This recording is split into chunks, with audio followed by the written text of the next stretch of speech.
Mi nombre es Abraham Montoya Excel Alejandro, soy estudiante de la Ingeniería en Industrias Alimentarias y este es mi cartel acerca de la introducción a la lactología de la materia de tecnología de lácteos.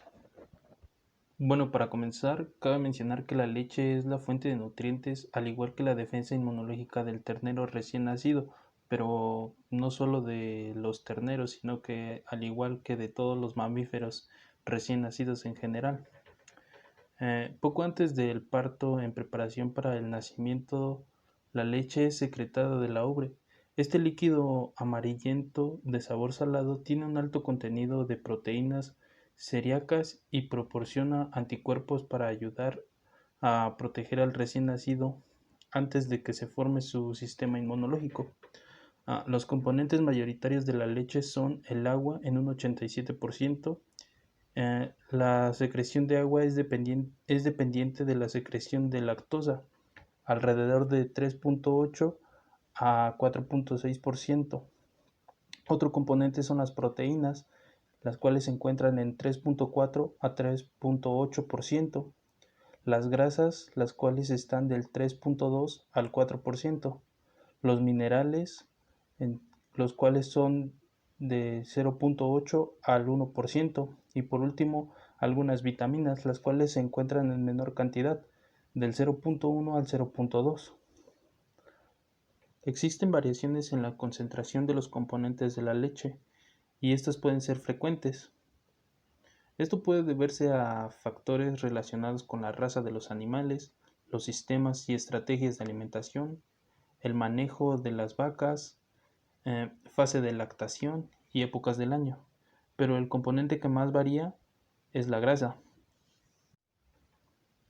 Algunos análisis físico-químicos que se realizan a la leche es la determinación de densidad.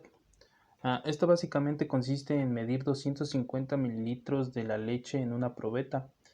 Posterior a esto, se introduce el lactodensímetro y se lee el resultado.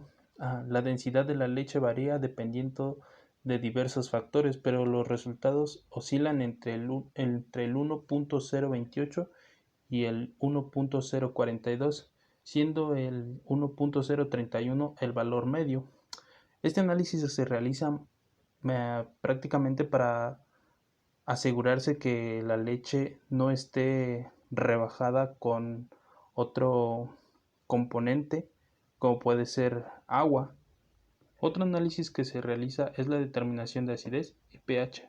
Para este análisis es quizás el más sencillo de todos, ya que solo consiste en colocar un potenciómetro directamente sobre la leche y medir su pH, el cual debe ser entre 6.6 y 6.8. Este análisis creo o considero yo que se realiza más que nada para saber si nuestra leche cumple con el pH que nosotros requerimos para elaborar, no sé, algún producto como puede ser yogurt y no agregar más acidez al producto. Y por último tenemos dos análisis que se realizan, considero yo, que para conocer qué tan bueno es nuestra leche o nuestra materia prima. El primero es la determinación de grasas. Esta consiste en separar la grasa dentro de un butirómetro por medio de la acción centrífuga y posterior a esto se mide el volumen y se indica en masa, es decir, gramos sobre 100 gramos de muestra. Y el último es la determinación de proteínas, las cuales se realiza mediante el método de Kendall. La síntesis de la lactosa consiste básicamente en una molécula de glucosa más una de ATP, es decir, adenosín trifosfato, las cuales actuando con una enzima llamada exoquinasa pasan a ser glucosa 6P más ADP, es decir, adenosín difosfato. Posterior a esto, la molécula de glucosa 6P interactúa con la enzima llamada fosfoglucomutasa, convirtiéndose a glucosa 1P. A esta molécula se le suma una de UTP, es decir, uridín trifosfato. Por medio de la enzima UDP galactosa 4-epimerasa pasa a ser UDP galactosa, es decir, uridín difosfato galactosa. Por último, a esa molécula de UDP galactosa se le suma otra molécula de glucosa.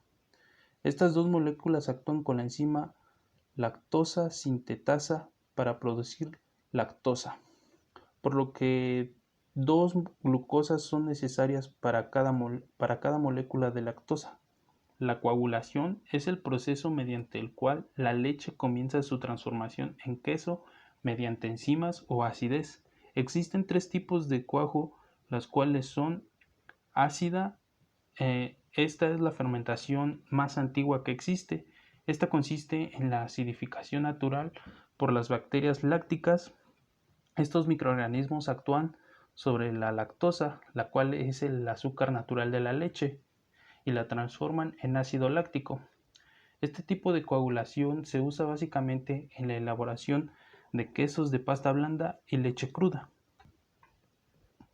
Otra es la enzimática. En la coagulación enzimática intervienen las enzimas del cuajo, principalmente la quimosina y las proteínas de la leche. Cuando el cuajo se añade a la leche a una temperatura adecuada, las enzimas comienzan a actuar sobre la proteína y empieza la coagulación. La cuajada resultante es elástica, flexible y compacta, y puede ser manejada con relativa facilidad por el quesero para continuar con la elaboración. Y por último, las pastas mixtas o cuajada mixta. Estas son las que se obtienen por la acción conjunta de la acidez de la leche y del cuajo sobre las proteínas caseínas para coagular la leche. Dependiendo de que sea mayor que otro, tendremos tecnologías muy diferentes y por lo tanto quesos muy distintos. Existen algunos factores que afectan la coagulación. Dentro de la coagulación ácida, los factores que afectan son la temperatura, la cantidad de microorganismos y tipos de microorganismos. Dentro de la enzimática está la dosis de cuajo, la temperatura de la leche, el pH, el contenido de sales de calcio solubles y también el contenido de materiales nitrogenadas solubles.